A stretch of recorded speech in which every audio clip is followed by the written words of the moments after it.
Assalamualaikum warahmatullahi wabarakatuh. Perkenalkan, nama saya Ayu Anissa. Saya dari jurusan Biologi, Fakultas Sains dan Teknologi, Kampus UIN Araniri, Banda Aceh.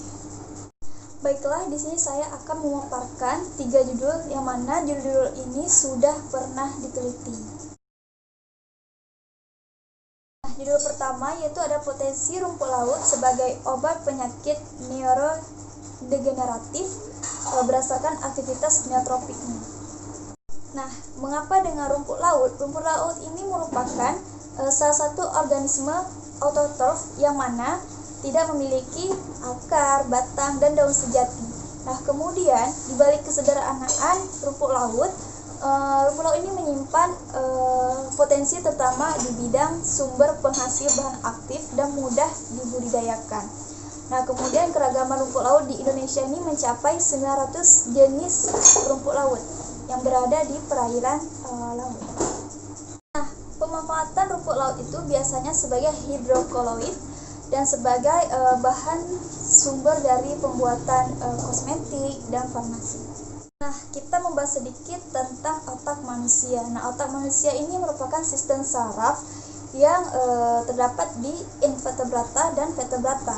Nah, kemudian keistimewaan otak yaitu ukuran otak itu seukuran 2 kempalan tangan manusia atau sekitar 1,5 kilogram atau sekitar 2% dari berat tubuh manusia. Nah, kemudian jumlah neuron pada otak manusia ini sekitar 86 miliar. Bagian neurodegeneratif yang paling terpenting yaitu bagian hipokampus. Nah, hipokampus ini berperan sebagai kegiatan mengingat. Nah, kemudian mengapa hipokampus ini penting dalam penyakit neurodegeneratif atau penyakit Alzheimer salah satunya, yaitu ketika Alzheimer ini rusak, pertama kali diserang adalah si hipokampus. Neurodegeneratif istilah lain yang digunakan dalam kehilangan atau penurunan yang progresif dalam struktur atau fungsi untuk sel neuron, termasuk juga kematian sel neuron. Gangguan penyakit neurodegeneratif atau dementia ini merupakan penyakit yang menyerang pada manusia yang berumur lanjut usia. Nah, kemudian dementia ini merupakan kegiatan yang kehilangan ingatan dan kemampuan berpikir serta gangguan pada sistem neuron. Nah, kemudian penyakitnya ini salah satu itu Alzheimer. Gangguan neurodegeneratif pada tahun 2020 akan diperkirakan mencapai penyakit kanker, yang mana pada tahun 2050 diperkirakan penyakit ini akan mencapai 130 juta orang. Nah, sayangnya belum ada obat yang khusus untuk penyakit ini, dan apabila ada, itu pun untuk meringankan penyakit dan memperlambat perkembangan penyakit. Penelitian ini berbagai ekstrak rumput laut memiliki aktivitas antioksida dan menghambat kematian neuron. Nah, kemudian rumput laut ini memiliki potensi yang sangat besar untuk digunakan sebagai pelindung saraf dan untuk bahan pembuatan obat-obatan serta fungsional untuk mengatasi penyakit neurodegeneratif. Dari ekstrak rumput laut di Indonesia itu sebanyak 34 jenis yang mana diuji pada janin tikus. Nah, dari 34 jenis ini terdapat satu rumput alga yang cocok dan mudah dibudidayakan, yaitu dengan spesies Caphaticus alvarizi. Nah, kita beralih ke judul kedua yaitu karotenoid dari marine alga dan potensi perkembangannya untuk industri kosmetik dan farmasi. Yaitu karotenoid. Nah, karotenoid ini merupakan sumber dasar pigmen yang berwarna kuning, orange, dan merah. Nah, kemudian karotenoid ini tergolong ke dalam lipotik yang mana tidak larut dalam air tetapi larut dalam minyak. Nah, kemudian struktur ini dibagi menjadi 2 kelas yaitu karotin dan xanthofil. Nah, kemudian juga kelompok pigmen ini terdiri dari 750 jenis.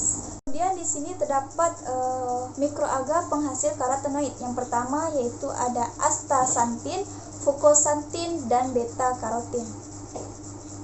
penelitian ini melakukan dua metode. Nah, metode pertama itu dengan cara konvensional yang mana mengekstraksi pelarut.